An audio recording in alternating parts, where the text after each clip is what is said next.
Ibu Diah Yuniti dan Ibu Gayatri bukanlah sosok baru terutama yang saya kenal dalam gerakan pemberdayaan perempuan atau upaya pengarus utamaan gender di Bali. Harusnya Bali berbangga, jadi perjuangan Ibu kita Kartini yang kemarin bulan April kita rayakan itu berhasil diemban dengan baik oleh Sri Kandi dari Provinsi Bali. Yang laki-laki mereka harusnya perempuan berada di sarang penyamun ya, tetapi kami bisa mengalahkan penyamun itu. Saya dipilih Asungkara secara aklamasi. Dari zona 1 dan 2 kebetulan terpilih 2 Sri Kandi dari Bali sebagai ketua, dan mudah-mudahan 2 Sri Kandi ini baik di zona 1 dan 2 sebagai ketua mudah-mudahan bisa mengemban amanah. Tim sel ini nanti bisa mengambil keputusan secara objektif. Artinya melihat nanti calon-calon komisioner Bawaslu itu memang memiliki wawasan kebangsaan yang memadai, terus wawasan kebinekaan, tidak bias gender. Hai Smart Netizen dan Pasar TV Channel, 10 sampai 12 Mei 2023, beberapa hari yang lalu, berlangsung rapat pembekalan tim sel atau tim seleksi Badan Pengawas Pemilu Bawaslu Kabupaten Kota gelombang kedua yang diadakan di Kota Manado, Provinsi Sulawesi Utara. Kegiatan serupa gelombang pertama sudah diadakan seminggu sebelumnya di Jakarta. Bali sebagai salah satu peserta rapat pembekalan tersebut mengirimkan 2 tim sel untuk zona 1 dan zona 2.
Saya tidak akan masuk ke dalam ruang lingkup materi tentang bagaimana seluruh rangkaian kegiatan selama 10 sampai 12 Mei tersebut berlangsung, tapi sisi lain di balik itu. Nah, yang menarik adalah khusus dari Bali, ada 2 Sri Kandi, Ibu Diah Yuniti dan Ibu Gayatri, 2 dokter Sri Kandi ini terpilih sebagai ketua tim sel, satu di zona 1, yang satu lagi di zona 2.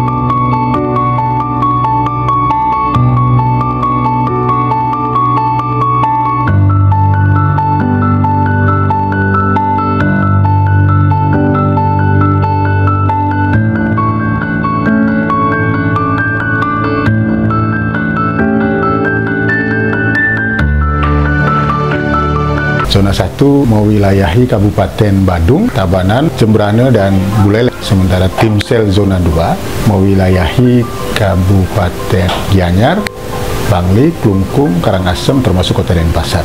Nah, menarik karena Ibu Diah Yuniti dan Ibu Gayatri bukanlah sosok baru terutama yang saya kenal dalam gerakan pemberdayaan perempuan atau upaya pengarus utamaan gender di Bali.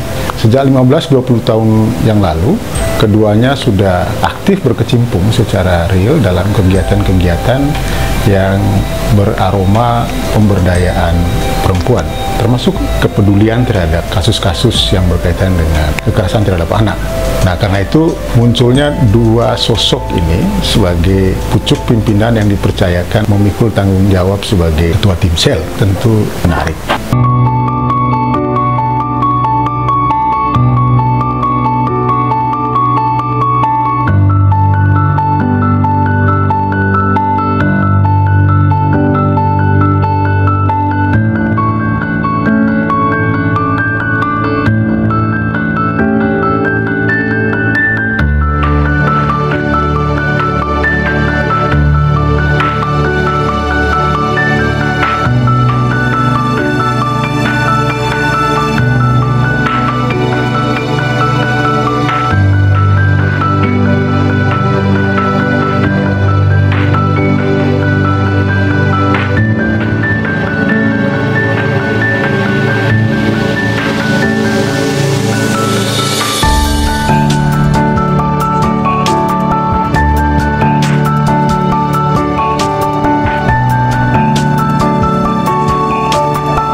Ada catatan kecil yang ingin saya berikan bahwa naiknya Bu Gayatri dan Bu Yuniti sebagai ketua Timsel tentu bukan saja karena sikap legowo kelompok laki-laki yang berada di kedua Timsel ini, tapi karena memang dua sosok ini telah mengukir sejarah perjalanan yang reputasinya memang mengesankan atau meyakinkan.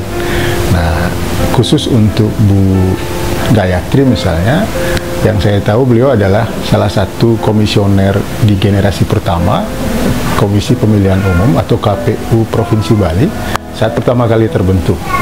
Selain Wisnu Murti sebagai ketua waktu itu, ada I Gusti Putu Arte, ada Luh Riniti Rahayu dan Lanang Perbawo. Nah, Gayatri termasuk di antara mereka yang saya sebutkan namanya tadi, memperkuat skuad KPU Provinsi Bali generasi pertama. Halo, apa kabar Ibu Dr. Gayatri? Baik, Pak Sam. Apa kabar juga? Kabar baik. Hari ini kita ada di Manado ya? Betul. Ya, kemarin 2 hari mengikuti kegiatan yang penting sekali terkait dengan pembekalan Timsel Bawaslu gelombang kedua. Nah, Bali ikut dalam gelombang kedua. Ikut Timsel ini ternyata dalam proses perjalanannya terpilih menjadi ketua Timsel zona Bali zona 2. Iya, betul. Lalu gimana ceritanya itu? Ya, puji Tuhan.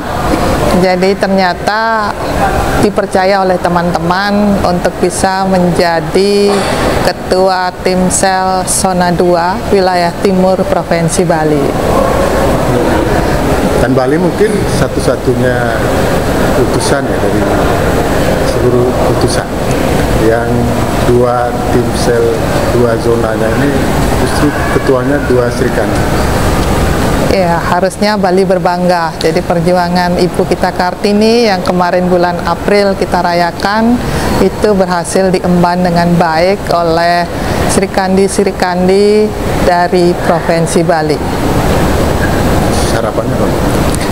Harapannya bahwa perempuan yang memenuhi syarat yang ada di Provinsi Bali untuk bisa mengisi kuota 30% dari kebutuhan Bawaslu periode 2023 sampai 2028. Jadi jangan takut untuk berkiprah di Bawaslu Kabupaten Kota, karena paling tidak kita melanjutkan perjuangan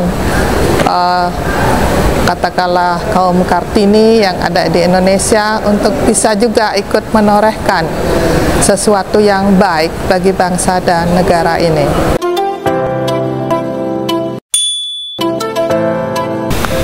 Nah, karena itu munculnya 2 sosok ini sebenarnya bukan sesuatu yang mengejutkan, tapi tentu istimewa karena di tengah masih menguatnya kesan hegemoni laki-laki terhadap perempuan, ya, subordinasi terhadap perempuan, ternyata Bali menunjukkan catatan yang menarik dengan menempatkan pucuk pimpinan 2 Timsel di zona 1 dan 2 untuk dipikul oleh 2 Sri Kandi. Bu Dia ikut terpilih menjadi ketua Timsel di samping Bu Gayatri. Perasaannya bagaimana Bu Dia? Perasaannya sih ini luar biasa. Kepercayaan yang diberikan oleh teman-teman yang laki-laki, mereka harusnya perempuan berada di sarang penyamun ya, tetapi kami bisa mengalahkan penyamun itu. Saya dipilih Sungkara secara aklamasi musyawarah, tidak ada tidak ada yang protes, langsung aklamasi dipilih, dan kepercayaan itu harus saya pertanggungjawabkan tentunya apa yang diberikan oleh teman-teman, bahwa kita perempuan juga bisa. Kalau diberi kesempatan kita pasti bisa, kita pasti mampu. Ini juga sekaligus mematahkan anggapan bahwa laki-laki punya ego, tidak memberikan kesempatan kepada perempuan, juga sebenarnya tidak betul. Betul, sebenarnya laki-laki yang penting perempuannya mampu. Perlihatkan kemampuan kita, pasti kita akan dipilih. Kalau kita perempuan walaupun mampu tidak mau keluar dari zona nyaman, ya siapa yang akan milih? Walaupun berkuar-kuar, saya lebih mampu dari laki-laki itu. Tetapi kalau mereka tidak mau berkiprah, ya kan percuma. Tanggapan Kepala Sekretariat Bawaslu Provinsi Bali tentang ini. Oke, Swastiastu Ji. Swastiastu. Punapi Gatra. Baik-baik. Wah, ini kita siap-siap pulang ke Bali. Oh iya. Di Bandara Benar-benar. Samratulangi Manado. Oke. Ini 2 hari di Manado, Punapi kesannya. Ya, kesannya baik-baik saja. Banyak hal yang bisa kita ambil, ada kesamaan-kesamaan dengan Bali juga. Ikut mengawal tim sel. Oh iya, ikut mengawal tim sel. Setelah pleno kemarin kita mendapatkan informasi dari rapat mereka, dari zona 1 dan 2 kebetulan terpilih 2 Srikandi dari Bali sebagai ketua, dan mudah-mudahan 2 Srikandi ini baik di zona 1 dan 2 sebagai ketua mudah-mudahan bisa mengemban amanah, bisa mengemban tugas dengan baik dan melahirkan nanti pengawas-pengawas pemilu di tingkat kabupaten kota se-Bali yang berkualitas, berintegritas. Di luar itu tentu ada harapan lain yang disampaikan juga oleh Dr. Made Sarjana, seorang wartawan senior yang juga kemudian terjun ke dunia akademik sebagai akademisi di Universitas Udayana dan duduk pula sebagai anggota tim sel di zona 1. Seperti apa harapan Pak Sarjana, kita ikuti di tayangan berikut ini hanya di Denpasar TV Channel. Bye-bye. Pak Sarjana. Jadi ini banyak pengalaman baru mungkin ya, yang didapatkan selama 2 hari kegiatan pembekalan di Manado. Dari seluruh rangkaian kegiatan pembekalan itu, apa yang paling penting ya, yang perlu kita jaga agar proses tahap-tahapan rekrutmen bakal calon sampai calon hingga jadi anggota Bawaslu Kabupaten Kota di Bali ini betul-betul terpilih figur-figur yang punya integritas baik dan sesuai harapan masyarakat. Salah satu pesan yang saya dapatkan setelah pembekalan ini kan bagaimana kita menempatkan integritas dan independensi yang jadi titik utama, dalam arti bagaimana tim sel ini nanti bisa mengambil keputusan secara objektif. Artinya melihat nanti calon-calon komisioner Bawaslu itu memang memiliki wawasan kebangsaan yang memadai, terus wawasan kebinekaan, tidak bias gender, itu yang menjadi utama, sehingga keadilan dalam proses pengawasan pemilu atau kualitas pengawasan pemilu itu bisa berjalan baik. Jadi yang memang menjadi krusial bagaimana melihat atau mengidentifikasi figur yang mana yang memang independen, figur yang mana mungkin nantinya ada syarat kepentingan lain. Itu yang memang membutuhkan fokus atau kerja yang lebih ekstra buat kami di tim sel gitu. Ya mudah-mudahan kami bisa melakukan itu dengan baik, karena dari rapat pembekalan ini memang semua sudah diberikan bagaimana cara mengantisipasi, bagaimana kita bersikap gitu, sehingga secara teknis tidak ada keraguan lagi bagi teman-teman di Timsel ini dalam memutuskan mekanisme kerja dan tahapan-tahapan dalam pemilihan komisioner Timsel Bawaslu di tingkat kabupaten di Provinsi Bali.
Jangan lupa subscribe,